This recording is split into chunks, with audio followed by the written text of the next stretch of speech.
Hi hello నమస్తే welcome to my channel భయ. ఈ ఛానల్ కొత్తగా చూస్తున్నట్టయితే ముందుగా సబ్స్క్రైబ్ చేసుకోండి.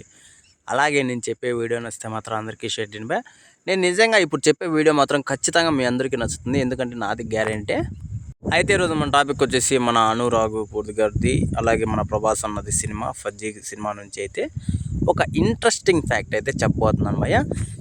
నిజానికి యుద్ధంతో రాసిన ప్రేమ కథ కాదు భయ్య ఈ స్టోరీ, యుద్ధాన్నే ప్రేమగా మార్చిన స్టోరీ అని చెప్పేసి మనకు క్లియర్గా ఒక పోస్టర్లో అయితే మనకైతే అర్థమైపోతుంది. అయితే ఇక్కడ మ్యాటర్ ఏంది అంటే, మనకు స్వాతంత్రం వచ్చిన 25 ఏళ్ళకి, అంటే 25వ స్వాతంత్రం అప్పుడు ఆ టైంలో జరిగిన స్టోరీనే భయ ఇది. ఇది మన ఇండియాకి పాకిస్తాన్కి మధ్య ఒక ఊర్లో జరిగిన స్టోరీ ఇది. అంటే పాకిస్తానీ అమ్మాయికి ఇండియా సోల్జర్కి జరిగిన స్టోరీగా అయితే మనం చూడొచ్చు. అయితే మన డైరెక్టర్ గారి గురించి మనకు అందరికీ తెలిసిందే.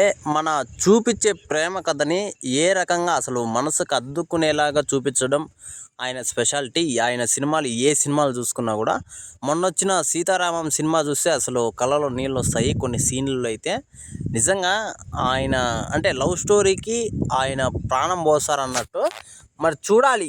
అంటే నేను చెప్పిన స్టోరీ నిజమన్నట్టు కాదు, కానీ చాలామంది చెప్తున్న విషయం ఇదే ఆ పోస్టర్లో నుంచి. అలాగే ఆ పోస్టర్ చూస్తుంటే అర్థమైన విషయం కూడా అదే. మనకు 25వ స్వాతంత్రం అప్పుడు అసలు ఏం జరిగింది, పాకిస్తాన్కి మన ఇండియాకి అసలు ఏం జరిగింది, ఆ మధ్యలో వీళ్ళిద్దరి ప్రేమ కథ ఎలా మొదలైంది, అలాగే ఎలా ఎండ్ అయింది అని చెప్పేసి మనకైతే చూపించడం అయితే జరుగుతుంది భయ్య. నిజానికి ఈ క్యారెక్టరు అసలు ప్రభాస్ అన్న జీవిస్తాడనే చెప్పాలి, ఎందుకంటే ఆయన లవ్ స్టోరీలు చూసి చాలా ఏళ్ళు అయిందని చెప్పొచ్చు. ఎందుకంటే డార్లింగ్ సినిమా తర్వాత నాకు తెలిసినంత వరకు ఇలాంటి కంప్లీట్ లవ్ స్టోరీలో మన రాధేశ్యామ్ చూసాము, కానీ రాధేశ్యామ్ అంత పర్ఫెక్ట్ అనిపించలేదు మనకైతే. ఈ సినిమాతో ఖచ్చితంగా ఆ పర్ఫెక్ట్ని మనకైతే చూపించబోతున్నాడని నాకైతే అనిపిస్తుంది భయ్య.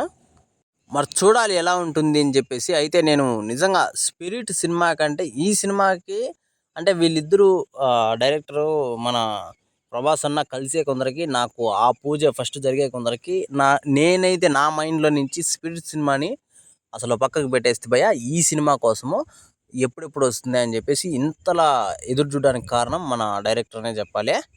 అలాగే మన ప్రభాస్ అన్న లవ్ స్టోరీ చేయడం అనేది కూడా చెప్పొచ్చు. నిజంగా చూడాలి ఎలా ఉంటుంది అని చెప్పేసి.